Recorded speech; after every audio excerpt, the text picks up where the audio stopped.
প্রিয় ছাত্রছাত্রী সকলকে আরো একবার স্বাগত সহজ স্টাডিতে। আমরা পঞ্চায়েতের বাংলার জন্য পড়াশোনা করছি। এটা হচ্ছে তোমাদের ক্লাস 16। আর আজকে আমরা প্র্যাকটিস সেট একটা আলোচনা করব। কি ধরনের প্রশ্ন আসতে পারে আমরা বেশ কয়েকটা ডিটেলস ক্লাস আলোচনা করেছি অল্প অল্প। তো আজকে আমরা সেরকমই একটা প্র্যাকটিস সেট আলোচনা করব যে যেখানে কি ধরনের প্রশ্ন তোমাদের জন্য আসতে পারে সেগুলো, ঠিক আছে, সম্ভাব্য প্রশ্ন। দেখো, আমাদের প্রথম প্রশ্ন যেটা আজকে দিয়েছে যে অবাচি শব্দটির বিপরীত শব্দ কি। সবার আগে অবাচি শব্দটা আমাদের কাছে অনেক ক্ষেত্রে নতুন লাগতে পারে। অবাচি শব্দের অর্থ হলো দক্ষিণ দিক, ঠিক আছে। তাহলে দক্ষিণ দিকের অপোজিট কি হবে? বিপরীত শব্দ, অবশ্যই উত্তর দিক। তাহলে এক্ষেত্রে উত্তর হচ্ছে বি। 1 হচ্ছে বি আনসার, উদিচি। উদিচ্য কিন্তু হবে না, ঠিক আছে। অবাচি শব্দের বিপরীত শব্দ হচ্ছে উদিচি হবে, কারণ বাদবাকিগুলো প্রাচী, প্রাচ্য, পূর্ব এই দিকগুলোর কথা বলা হয়েছে, ঠিক আছে। আচ্ছা, এখানে কয়েকটা গুরুত্বপূর্ণ বিষয় বলে রাখবো যে যখনই আমরা কোনো শব্দ দেখব বা আলোচনা করব, সেটাকে কিন্তু আমরা সেটা যে পদে আছে আমরা সেই পদ ধরে কিন্তু আলোচনা, আমাদের যে উত্তরটা হবে সে ধরো যদি বিশেষ্য পদে থাকে তাহলে উত্তরটাও কিন্তু আমাদের বিশেষ্য পদেই উত্তরটা দিতে হবে। আমরা কিন্তু কখনোই বিশেষণ পদে দেব না, ঠিক আছে। এগুলো আমরা ডিটেলসে আরো আলোচনা করব বা আমরা এক এক করে পদগুলো পড়ছি। তোমরা জানো, তোমাদের অলরেডি পড়িয়েছি, আমি অব্যয় পড়িয়েছি, তো অব্যয় পড়ালাম, এরপর আমরা বিশেষণ একদিন আলোচনা করব। এইভাবে কিন্তু আমরা এই বিষয়গুলোকে আলোচনা করব, ঠিক আছে। তাহলে আজকের প্রথম যে উত্তরটা সেটা হচ্ছে যে সেটা হচ্ছে উদিচি। ওকে, এবার আমরা নেক্সট একটা অপশন দেখব। এখানে আছে যেটা জেনে রাখার দরকার আছে, যেমন প্রতীচি। প্রতীচি শব্দের অর্থটা কিন্তু হলো পশ্চিম দিক, এটা জেনে রাখতে হবে। এটা তোমাদের অপশনে নেই, কিন্তু অর্থটা জেনে রাখতে হবে, কারণ বলা যায় না সাপোজ উদিচির অবাচির বদলে বা উদিচির বদলে প্রতীচি দিয়ে দিল, সেটা কিন্তু তোমাদের জেনে রাখাটা দরকার, ঠিক আছে। প্রাচ্য, যেমন এখানে প্রাচী শব্দটা আছে, ঠিক আছে, অর্থাৎ এটা পূর্ব দিক বোঝায়। ওকে, নেক্সট চলো। নেক্সট হলো পীত। পীত শব্দের অর্থ হলো, একটা হলো হলুদ বর্ণ, হলুদ বর্ণ বা যেটা হচ্ছে পান করা বোঝায়। তাহলে দুয়েরটা এখানে উত্তর হবে পীত, তার পদান্তর করলে, পদ পরিবর্তন করলে হবে পান, ঠিক আছে। নেক্সট, এটা সম্ভাব্য এই প্রশ্নগুলো পরীক্ষায় আসতে পারে, তাই প্রত্যেকে ভালোভাবে তৈরি হও। আমি প্রত্যহ গঙ্গায় সাঁতার কাটিতাম। এটা তোমাদের করাবো, একদমই করাইনি। ক্রিয়ার কাল, ক্রিয়ার কালটা কি? ক্রিয়াটা কোন সময়ে ঘটছে? অতীতকাল, বর্তমানকাল, ভবিষ্যৎকাল, অর্থাৎ যাকে আমরা ইংরেজিতে টেন্স বলে থাকি। প্রেজেন্ট টেন্স, পাস্ট টেন্স আর ফিউচার টেন্স। তো এখানে আমরা বাংলা পড়বো। ক্রিয়ার কোন কাল? আমি একটা সেন্টেন্স বলেছি এখানে যে আমি প্রত্যহ গঙ্গায় সাঁতার কাটিতাম। এখানে আমরা দেখো, কাটিতাম মানে অতীতে আমরা একটা কাজ করতাম, এখন কিন্তু আমরা আর করছি না, বর্তমানে করি না বা ভবিষ্যতে করব না, কাটিতাম। ওকে, তার মানে উত্তরটা নিশ্চয়ই অতীতে হবে। কিন্তু এটা হচ্ছে উত্তর 3-এর এ, যাকে আমরা নিত্যবৃত্ত অতীত বলি। কেন? আগে আমরা নিত্যবৃত্ত অতীতটা কাকে বলে সেটা আমরা জানবো। আমরা ক্রিয়ার কাল আলোচনা করব একটা ক্লাসে, যখন আমি ক্রিয়ার কালের সমস্ত যতগুলো শ্রেণী বিভাগ আছে, টাইপস আছে, সেগুলো আলোচনা করে দেবো, যার ফলে তোমাদের কি হবে, বুঝতে সুবিধা হবে ডিটেলস ক্লাস হলে। নিত্যবৃত্ত অতীতটা শুধু জেনে রেখে দাও যে অতীতে কোনো একটি কাজ, অতীতে কোনো কাজ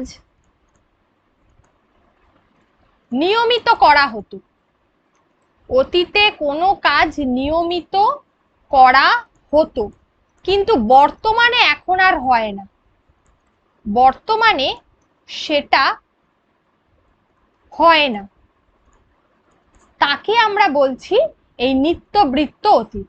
ওকে, এবার ধরো আমি এই সংজ্ঞাটা মানে এই উদাহরণটা চেঞ্জ করে দিচ্ছি, দিয়ে বলছি এই সংজ্ঞার উপর বেস করে যে হোস্টেলে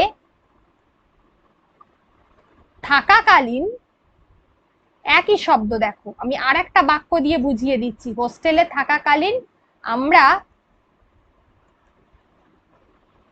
প্রত্যহ রাতে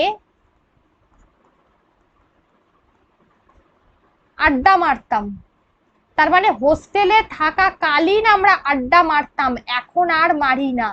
ঠিক আছে, সেই ধরনের বাক্যগুলো বোঝালে, এই ধরনের বাক্য থাকলে তাকে আমরা নিত্যবৃত্ত অতীত বলবো। তাহলে এক্ষেত্রে উত্তর হচ্ছে 3-এর এ, নিত্যবৃত্ত অতীত। নেক্সট, আচ্ছা তোমাদের ম্যাথসের ব্যাচ অলরেডি শুরু হয়ে গেছে, তোমরা আশা করি শুরু করে দিয়েছো ক্লাস। এটা একটা 3 মান্থসের কোর্স, 699-এ 8348817027 এই নাম্বারে তোমরা কন্ট্যাক্ট করো। যারা এখনো পর্যন্ত ক্লাস শুরু করোনি, যারা আজকের ক্লাসটা নতুন দেখছো, তারা জসিম স্যারের সঙ্গে কন্ট্যাক্ট করো ম্যাথসের ক্লাসের জন্য। ওকে, এটা পেড ব্যাচে ক্লাস।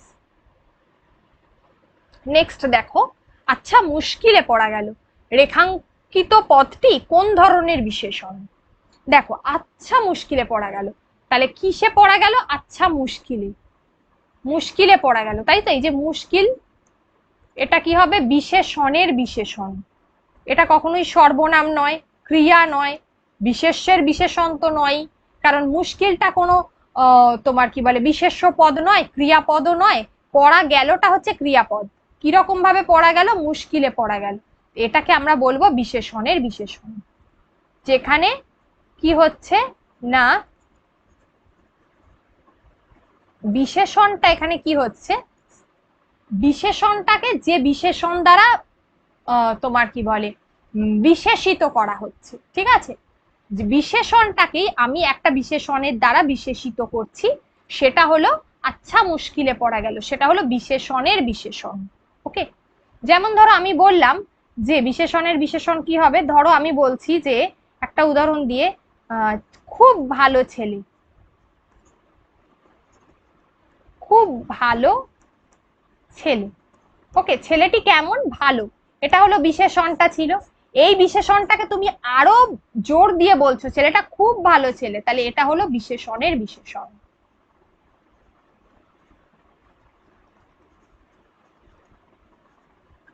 আমরা বিশেষণটা খুব তাড়াতাড়ি আলোচনা করব। নেক্সট দেখো, নিচের কোনটি প্রত্যয়টিতে ভুল, মানে নিচের কোন প্রত্যয়টি ভুল? আচ্ছা, নিচের কোন প্রত্যয়টি ভুল সেটা বলতে গেলে তো প্রত্যয় পড়তে হবে নিয়ম অনুযায়ী। তো তোমাদেরকে কি করতে হবে, তোমরা এখন দেখো 5-এর এরটা ভুল আছে। কেন ভুল? এই বিষয়টা যে নয়ন, এটা মূলত নি হবে, এটা নি যুক্ত, অনেক জায়গায় আমরা অন পাই, আবার এই লাস্টে দন্তেন্য থাকলে বা মূর্ধন্য থাকলে এক্ষেত্রে কি হয়, নি যুক্ত অনট এই শব্দটাও ব্যবহার করি। তাহলে এই দুটোর মধ্যে যেটা খুশি পরীক্ষার অপশনে থাকতে পারে, উত্তর রাইট হবে, কিন্তু নে কখনোই হবে না। ঠিক আছে, তাই জন্য এই উত্তরটা ভুল আছে। কেমন?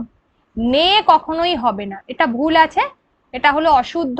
তাই আমাদের এখানে তো অশুদ্ধটাই তো বের করতে বলেছে, সেক্ষেত্রে উত্তর হচ্ছে এই। বাদ বাকি তিনটেই ঠিক। বৃত্ত যুক্ত সানচ, মান থাকলে সানচ হয়, আমি এসব আলোচনা করব। জিজ্ঞাসা হচ্ছে ঠিক আছে, আর গম যুক্ত কিপ, আচ্ছা এখানে একটা যুক্ত চিহ্ন হবে, সেটা হলো কিপ, এটা হচ্ছে জগৎ। ওকে, তাহলে এক্ষেত্রে উত্তর 5-এর এ। নেক্সট চলো, নিচের কোন সন্ধিটি শুদ্ধ? এটা কিন্তু আমরা দেখেই বুঝতে পারছি যে কোন সন্ধিটা শুদ্ধ।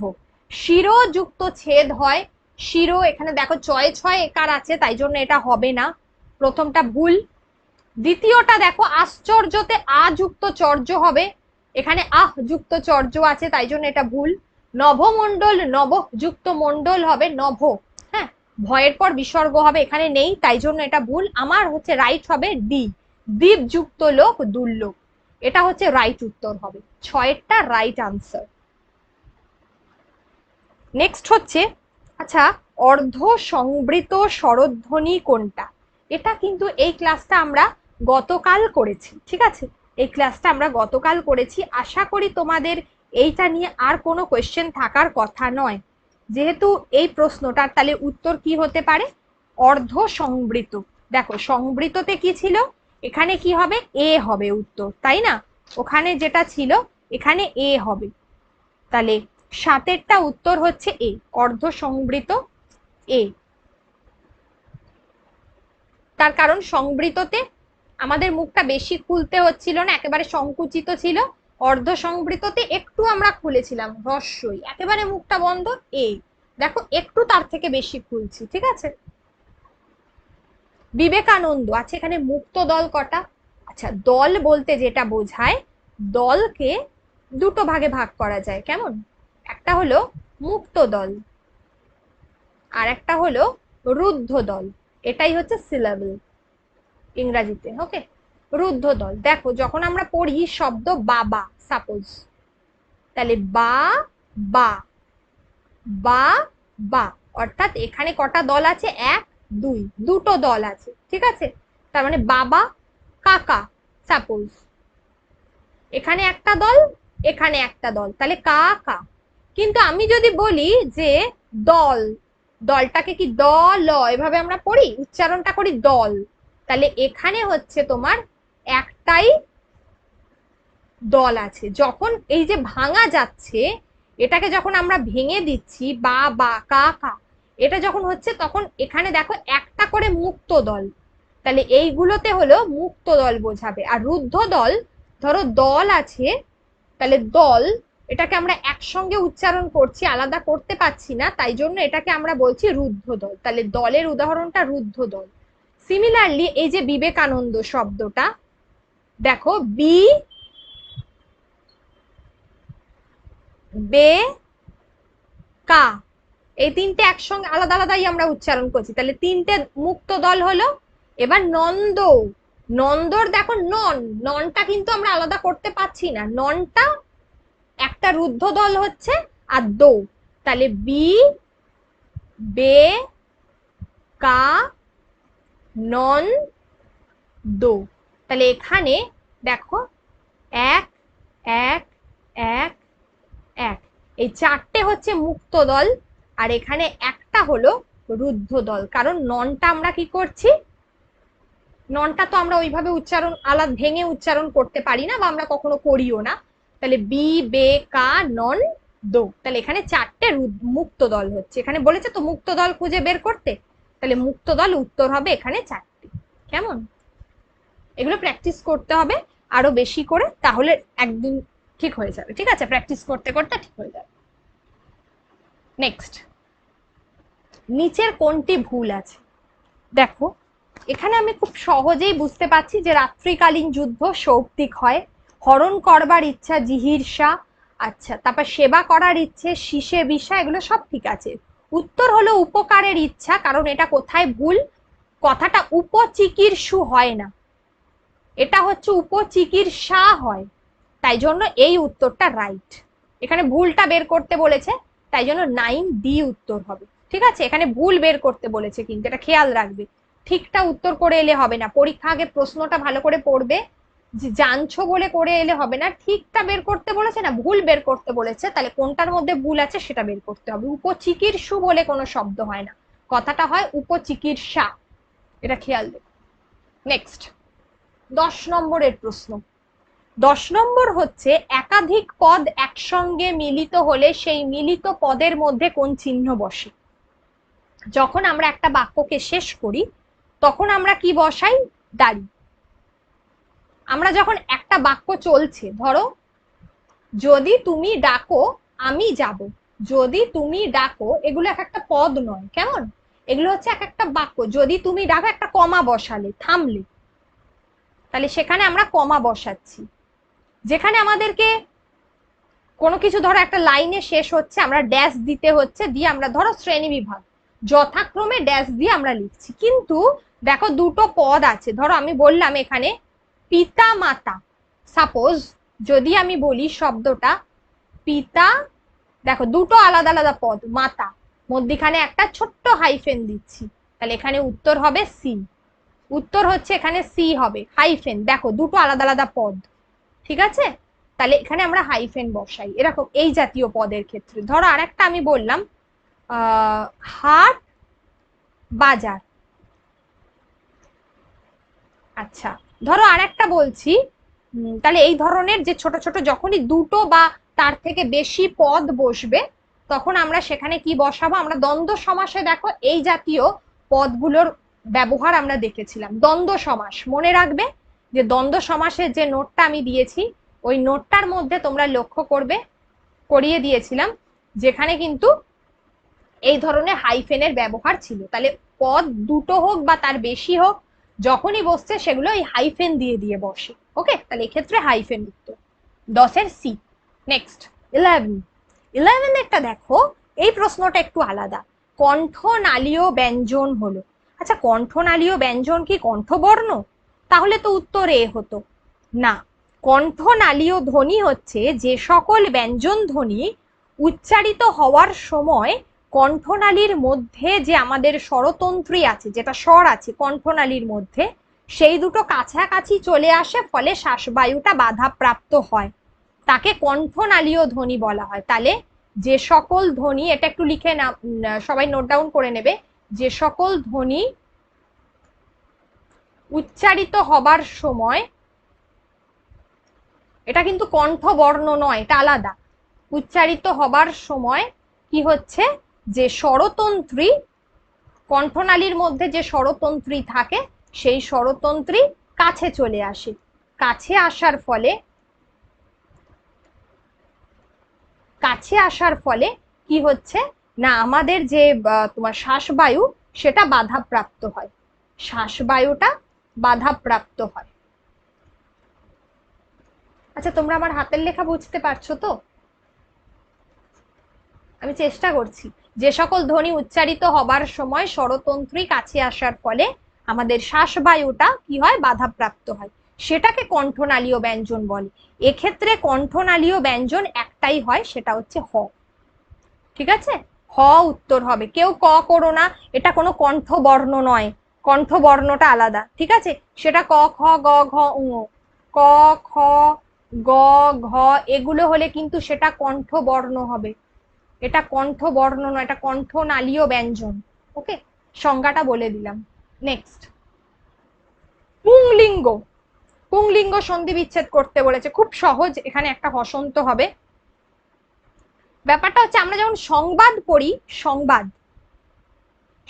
যখন পড়ি আমরা কি পড়ি, সংবাদ, একই জিনিস, উনেশ্বর আছে, এখানে উনেশ্বর আছে, এই উনেশ্বরটা সন্ধি বিচ্ছেদ করলে ময়ে হসন্ত হয়ে যায়, সংবাদ, তাই তো? এক্ষেত্রেও তাই হবে, পুংস যুক্ত লিঙ্গ, মটা পড়ে যাবে। তাহলে এক্ষেত্রে বি আনসার হলো 12-র বি। দেখো, সংবাদ উনেশ্বর ছিল, ময়ে হসন্ত হয়েছে, তখনও ময়ে হসন্ত সংবাদের ক্ষেত্রেও সম হয়েছে, এখানেও পুংলিঙ্গ, পুং এর ক্ষেত্রে উনেশ্বর উঠে যাবে, যখন আমরা সন্ধি বিচ্ছেদ করব উনেশ্বর উঠে গিয়ে ম বসবে, ময়ে হসন্ত, পুংস যুক্ত লিঙ্গ। ঠিক আছে, পুংলিঙ্গ। নেক্সট ভাষা চোখ দেখতে সুন্দর। আচ্ছা, আমি একটা জিনিস বলি, এটাকে আমরা বলবো শব্দ দ্বৈতাশ্রয়ী বিশেষণ। শব্দ দ্বৈতাশ্রয়ী মানে কি, দুটো শব্দ, দুটো একই শব্দ পাশাপাশি থাকবে, দুটো একই শব্দ পাশাপাশি বসবে কিন্তু তার অর্থ আছে, দুটো একই শব্দ পাশাপাশি বসলেও, পাশাপাশি বসবে কিন্তু তার অর্থ থাকবে। ভাষা, দেখো অর্থ আছে, পাশাপাশি বসবে তার কি আছে, অর্থ আছে, তাহলে এটাকে আমরা বলবো শব্দ দ্বৈতাশ্রয়ী বা শব্দ দ্বৈত। এই ধরনের শব্দকে বলা হয় শব্দ দ্বৈত। তাহলে এক্ষেত্রে বিশেষণটা কি হবে, শব্দ দ্বৈতাশ্রয়ী বিশেষণ। 14-এরটা সচকিতে বীরবর দেখিলা সম্মুখে, এটা হচ্ছে মাইকেল মধুসূদন দত্তের মেঘনাদ বধ কাব্যের একটা লাইন। সচকিতে বীরবর দেখিলা সম্মুখে, এই ক্রিয়ার কাল বের করতে হবে। দেখো, এটা তো ভবিষ্যৎ কাল বলে কিছু বোঝা যাচ্ছে না, মানে হঠাৎ বীরবর, তুমি তোমার সামনে কিছু একটা দেখলো, ঠিক আছে, বীর তো সামনে কিছু একটা দেখছে, তা কি দেখিতেছে, তার মানে যে দেখছে মিন্স তার সামনে, সে তখনও কাজটা চলছে। তাহলে কাজটা যখন বর্তমানে, যখন কোনো কাজ বর্তমানে কাজটি চলিতেছে বোঝালে মানে চলছে, কাজটা শেষ হয়নি। যেমন দেখো আমি তোমাদেরকে পড়াইতেছি, আমার কাজটা কিন্তু আমি শেষ করিনি, পড়াচ্ছি, এখনো পড়াচ্ছি, কাজটা চলিতেছে, এইরূপ বোঝালে সেটাকে কি বলা হয়? সেটাকে বলা হয় ঘটমান বর্তমান। ঘটমান বর্তমান, ঠিক আছে। তাহলে এক্ষেত্রে সচকিতে বীরবর দেখিলা সম্মুখে, তিনি কিছু একটা সম্মুখে দেখিতেছেন, সম্মুখে কিছু একটা দেখিতেছেন। তাহলে এক্ষেত্রে উত্তরটা কি হচ্ছে? এক্ষেত্রে উত্তরটা হচ্ছে যে অবশ্যই, আচ্ছা এখানে দেখিলা আছে, দেখিলা সম্মুখে মানে যেহেতু এই বিষয়টা রয়েছে তাই জন্য এখানে সম্মুখে তিনি একটা কিছু দেখছেন, হঠাৎ করে দেখছেন, দেখিতেছেন। আচ্ছা এটা কিন্তু ঘটমান বর্তমান হবে, ঠিক আছে। তাহলে সম্মুখে তিনি যখন কিছু একটা দেখছেন সেটাকে আমরা বলি ঘটমান বর্তমান। ওকে, নেক্সট 15। 15 হচ্ছে ধন্যাত্মক শব্দ। এখানে দেখো ধন্যাত্মক শব্দ ধ্বনির ব্যবহার, এখানে আমি 4টে অপশনের মধ্যে সেভাবে দেখতে পাচ্ছি না, হতে পারে একটা এখানে একটু ভুল আছে, ধপাসটাই হবে একমাত্র, ধপ ধপ শব্দটা বেশি ভালো দেখায়। ধ্বনি মানে যেখানে ধ্বনির ব্যবহার করা হয়েছে, ঠিক আছে, ধ্বনির ব্যবহার, ধ্বনির সাম্য ঘটেছে, তাহলে সেক্ষেত্রে ধপ ধপ, শন শন, এই ধরনের শব্দগুলো বোঝালে সেটা হচ্ছে মূলত হয় যে তোমার কি বলে ধন্যাত্মক শব্দ। যেমন শন শন, শন শন করে বাতাস বইছে, ঠিক আছে, ভো ভো করে মাছিটা উড়ে গেল, ঠিক আছে, এইগুলো গুনগুন করে সে গান গাইছে, গুনগুন, এই শব্দগুলো মূলত ধ্বনি, ধ্বনির সাম্য ঘটেছে। তো এখানে ধপাস শব্দটাই হবে, এটা হয়তো ধপ ধপ হতো, ধপ ধপ হলে এই শব্দটা পারফেক্ট হতো, ঠিক আছে, ধপ ধপ। চলো 16, দেখো একই বিশেষ্য শব্দকে যদি পাশাপাশি দুবার বসিয়ে বহু বচন করা যায় তাহলে কোন উদাহরণটা দেবে? এখানে একটাই উদাহরণ পাচ্ছি, টুকটুক বলে শব্দটার অর্থ বহু বচন হয় না, ক্ষণে ক্ষণে বহু বচন হবে না, কারণ এখানে আমি দুটো বিশেষ্য পদকেই শুধু পাশাপাশি বসালে হবে না, আর একটা শর্ত আছে, সেটা আবার বহু বচন হতে হবে। ছেলে ছেলে বলে কিছু হয় না, ছেলেরা হতে পারে। এক্ষেত্রে উত্তর হবে মাঠে মাঠে। এই যে দেখো মাঠে মাঠে শব্দটার মধ্যিখানে একটা হাইফেন দেওয়া যেতে পারে, যেটা আগে পড়াচ্ছিলাম তোমাদেরকে, দুটো পদ, একাধিক পদ যদি পাশাপাশি বসে মধ্যিখানে একটা হাইফেন ইউজ করা যেতে পারে। আধুনিক শব্দের পদান্তর হলো, আধুনিক শব্দের পদান্তর হচ্ছে অধুনা হবে। অধুনা মানে এখন, বলে না যে অধুনা এই নামটা হয়েছে, ঠিক আছে, অধুনা থেকে আধুনিক। এখানে যে কটা পদান্তর করেছে অপশন আছে তার মধ্যে 17A হচ্ছে রাইট আনসার। নেক্সট ওস্তাদ। ওস্তাদ হচ্ছে আনাড়ি, ওস্তাদ মানে যে সব কাজ করতে পারে, আর আনাড়ি মানে যে কাজ করতে পারে না। তাহলে এক্ষেত্রে উত্তর, এখানে খবরদার কেউ বোকা বা চালাক, এই চালাকটা কেউ করে আসবে না, এই সরি বোকাটা, বোকাটা করে আসবে না, তার কারণ হলো ওস্তাদ বোকা হয় না, বোকা চালাক হতে পারে। এখানে উত্তর হবে 18 হচ্ছে ডি আনসার হবে, ঠিক আছে, ওস্তাদ। নেক্সট কেচে গন্ডুস করা, আমি তোমাদের বাগধারা দিয়েছি, যেখানে আশা করি দিয়ে দিয়েছিলাম যে পুনরায় শুরু করা বা গোড়া থেকে শুরু করা, তুমি পুনরায় আবার প্রথম থেকে শুরু করছো, পুনরায় শুরু করা, অথবা প্রথম থেকে শুরু করা, একই জিনিস। এই সবগুলোই হলো কেচে গন্ডুস করা, তুমি আবার পুনরায় শুরু করেছো, কেচে গন্ডুস। 19C answer. লাস্ট ওয়ান 20, এক্ষেত্রে উত্তর হবে 20B ঐশ্বরিক, ঈশ্বর সম্পর্কিত কোনো কিছু সেটা হলো ঐশ্বরিক, ঈশ্বর সম্পর্কিত কোনো কিছু বোঝালে সেটা হবে ঐশ্বরিক, ঠিক আছে, এক কথায় প্রকাশ। আচ্ছা আগের দিনে হোমওয়ার্ক ছিল এতগুলো প্র্যাকটিস সেট, তোমাদের 20টা কোয়েশ্চেন, বিভিন্ন ধরনের প্রশ্ন আলোচনা করলাম, কেমন লাগছে প্রশ্নগুলো জানাতে ভুলো না। আশা করছি যে এই প্রশ্নগুলো তোমাদের, এই জাতীয় প্রশ্ন তোমাদের পরীক্ষায় আসবে এবং এই নিয়মগুলো তোমাদেরকে অনেকটা হেল্প করবে পরীক্ষায় পাশ করতে। হোমওয়ার্কটা দেখো, তোমরা যেটা দিয়েছিলাম তোমরা উত্তর করেছিলে 4, একদমই ঠিক, ওটাই একমাত্র ভুল আছে, কারণ না তো হচ্ছে তোমার প্রসারিত, না তো হচ্ছে সম্মুখ, আর না তো হচ্ছে সংবৃত, সেটা হয় না, ঠিক আছে। ই প্রসারিত এবং সংবৃত স্বরধ্বনি একদম রাইট, আ তো জানি আমরা নিম্ন বিবৃত স্বরধ্বনি, কেন্দ্রীয় স্বরধ্বনি, একদম রাইট। হর্ষৌ কুঞ্চিত এবং পশ্চাৎ স্বরধ্বনি, এটাও রাইট। অটা কিন্তু কখনোই প্রসারিত বা সম্মুখ বা সংবৃত স্বরধ্বনি নয়, তাই তো? তাহলে অটা কোনোদিন এই ধরনের স্বরধ্বনি হবে না। তাহলে অটা কি হবে? অ হচ্ছে একদিকে যেমন আমরা অ সম্পর্কে এই জিনিসটা আমরা গতকালই পড়েছিলাম এবং তোমরা যে আনসার দিয়েছো, আশা করি থ্যাংক ইউ, তার আনসারটা একদম কারেক্ট হয়েছে, সে ঠিক দিতে পেরেছো। তাহলে অ এর ক্ষেত্রে আমরা এখানে এটাকে দেখব যে অ কখনোই প্রসারিত হয় না, ঠিক আছে? অ কখনোই প্রসারিত হবে না, এটা খেয়াল রাখবে।